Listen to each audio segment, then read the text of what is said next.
दोस्तों, उत्तर प्रदेश के मुखिया सीएम आदित्यनाथ योगी ने अपनी एक तस्वीर देश की जनता के साथ साझा की, जो कि जमकर वायरल हो रही है। दोस्तों, इस तस्वीर में खास बात ये है कि योगी आदित्यनाथ की गोद में भूरी कलर की बिल्ली बैठी हुई दिखाई दे रही है। योगी कभी बिल्ली तो कभी शेर को दूध पिलाते नजर आते हैं, लेकिन कभी उनके साथ खेलते नजर आते हैं, कभी बंदर के साथ बैठे दिखाई देते हैं। इन सब के साथ हमें भी योगी का काफी लगाव देखने को मिलता है। जब ऐसे में योगी की गोद में बिल्ली बैठी दिखाई दी तो ये पोस्ट वायरल हो गई। दरअसल योगी ने ट्वीट पर पोस्ट डालते हुए कहा कि हित अनहित पशु पशुचित जाना। और हम अगर बात करें ट्वीट की, तो ट्वीट पर 1 मिलियन से ज्यादा जनता के बीच ये वायरल हो चुकी है और 36,000 से ज्यादा लोग इस पोस्ट को लाइक कर चुके हैं। अब आप सब समझते हैं कि योगी की ये तस्वीर कितनी पसंद कर रहे हैं सब लोग, लेकिन देखने में ये लगता है कि कांग्रेस पार्टी को ये तस्वीर अच्छी नहीं लगी। दरअसल दोस्तों, कांग्रेस के नेता अलका लांबा ने इस तस्वीर को उठाया और तस्वीर को साल के पहले दिन ही ट्वीट किया, जिसके बाद अलका लांबा की जमकर वजीहत हुई और अपने साथ साथ उन्होंने राहुल गांधी और बाकी अन्य कांग्रेस नेताओं को भी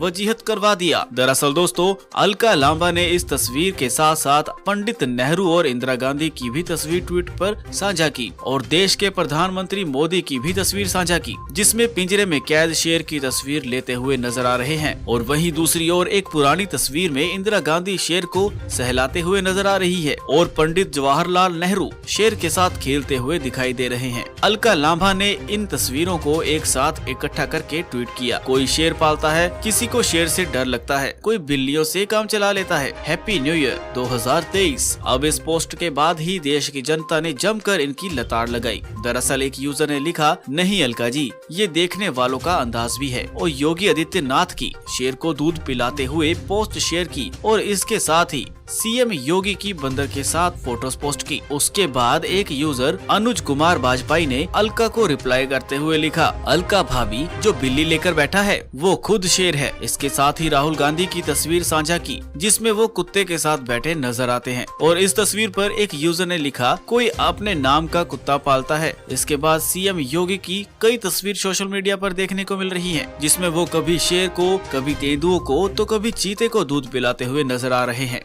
राम नाम के एक यूजर ने सीएम योगी की पोस्ट को देखते हुए लिखा कि ये कौन दिखाएगा जिसमें योगी शेर को दूध पिलाते हुए नजर आ रहे हैं। अब साल की शुरुआत के पहले दिन अलका लांबा की इस तरीके से वजीहत हुई और देश की जनता ने भी उन्हें खूब लताड़ा, जिसके बाद भी कई ऐसे कमेंट आ रहे हैं जो हम आपको पढ़कर नहीं सुना सकते। लेकिन इसके बाद ही एक यूजर ने लिखा, अब हिम्मत है तो ट्वीट डिलीट मत करना। और ऐसे कई मुद्दे उठा के आप लोग 2024 में सेंटर में ही आ जाओगे। तो दोस्तों, आपको इस खबर को लेकर आपकी क्या राय है? आपकी जो भी राय है वो आप हमें नीचे कमेंट बॉक्स में कमेंट करके जरूर बताइएगा। दोस्तों, हम इसी तरह की वीडियोस अपलोड करते रहते हैं। आप हमारे चैनल को सब्सक्राइब कर लीजिए और साथ में दिए गए बेल आइकन पर भी क्लिक कर दीजिए, ताकि आपको हमारी आने वाली वीडियोस की नोटिफिकेशन सबसे पहले मिल जाए। तो दोस्तों, यहाँ तक बने रहने के लिए धन्यवाद। मिलते हैं आपको एक और बड़ी खबर।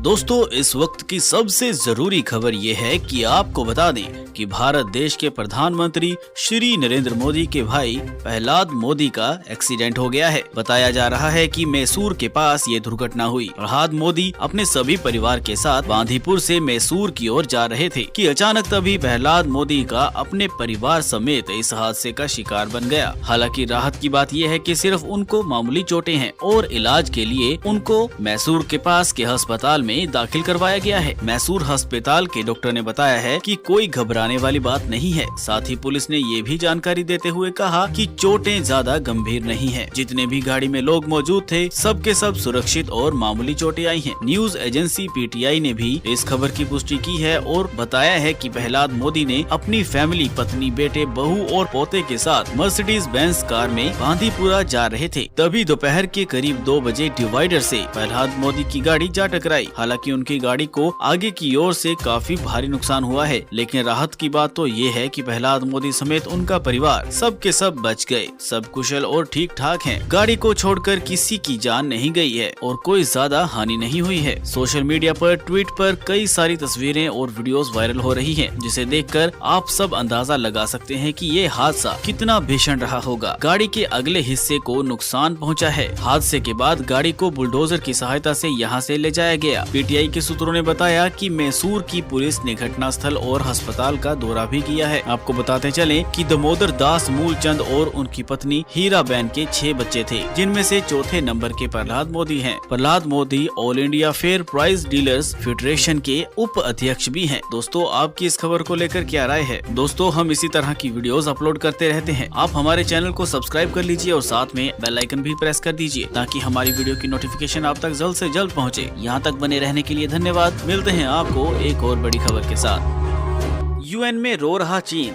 जिनपिंग ने किससे लगाई मदद की गुहार। दोस्तों, आखिर ऐसी चीन पर क्या नौबत आ गई कि चीन यूनाइटेड नेशन की भरी सभा में ही रोने लगा। आपको बता दें कि जिनपिंग ने भारत, अमेरिका जैसे देशों से ही गुहार लगानी शुरू कर दी है। आपको बता दें कि भारत ने जिस तरह से पहले तो टिकटॉक जैसी बड़ी बड़ी कंपनियों को भारत से बैन किया और अब सैनिकों को धूल चटानी शुरू कर दी है, और उसके बाद अब चीन सीधा चटाई पर आ गिरा है और अब MTCR के लिए भी उसने इनडायरेक्टली यूनाइटेड नेशन से गुहार लगाई है। उसका टारगेट तो था सबसे पहले कि भारत को मना ले MTCR के लिए, लेकिन ऐसा कुछ नहीं करने वाला है भारत, जिससे चीन के सैनिकों को फायदा मिले, क्योंकि भारत के पास MTCR में वीटो है, ये सब जानते हैं। और उसके अलावा भारत ने जिस तरह से अब चीन के सारे बिजनेस भारत में ठप करने का ऐलान कर दिया है, उसके बाद चीन बौखला सा गया है। और यूनाइटेड नेशन में क्या कुछ हुआ, अब आपको थोड़ा सा डिटेल में बताते हैं। दोस्तों, भारत की विकास बटालियन ने बड़ी और ऊंची चोटियों पर कब्जा करके चीन को ये दिखा दिया है कि अब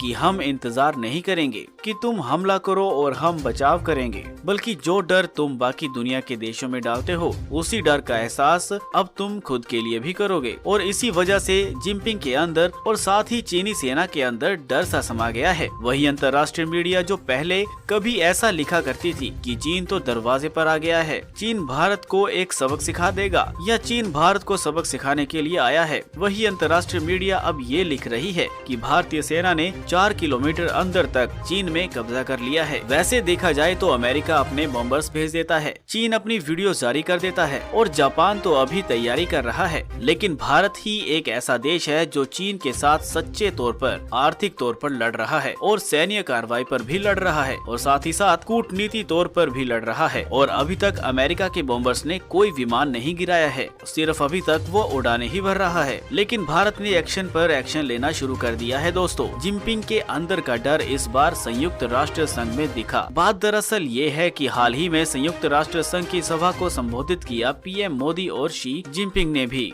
PM मोदी ने जहां एक तरफ संयुक्त राष्ट्र की सभा में संदेश दिया कि पूरी दुनिया हमारा परिवार है और साथ ही साथ अच्छी अच्छी बातें कही, दुनिया को एक संदेश दिया और एक दिशा निर्देश दिया, तो वहीं शी जिनपिंग की जब बारी आई तो वह रो रहे थे, क्योंकि उनकी जो बातें थी वो रोने वाली ही थी। ऐसे में उनके भाषण से वो एक बिल्कुल भी ताकतवर नेता नजर नहीं आए और अपने पूरे भाषण में जिनपिंग ने यही कहा कि किसी एक देश के पास ताकत नहीं होनी चाहिए और किसी एक देश को ये नहीं समझना चाहिए कि वह सबके फैसले कर सकता है, बल्कि बाकी देशों को भी विकास करने का मौका मिलना चाहिए और किसी एक देश का राज नहीं होना चाहिए। जाहिर तौर पर उनका इशारा अमेरिका और भारत की तरफ ही था, क्योंकि अमेरिका और भारत की जुगलबंदी से और साथ ही साथ यूरोपीय देशों की जुगलबंदी से किस तरह से चीन परेशान है, वह परेशानी वहाँ पर दिखी आर्थिक तौर पर अब सैन्य तौर पर परेशान चीन संयुक्त राष्ट्र से ये गुहार लगा रहा है कि इसके माध्यम से एक संदेश जाए और एक दबाव बने अमेरिका और बाकी देशों पर, जबकि चीन को ये समझना चाहिए कि चीन की आज जो ये हालत है वह उसके खुद की वजह से ही है। दोस्तों,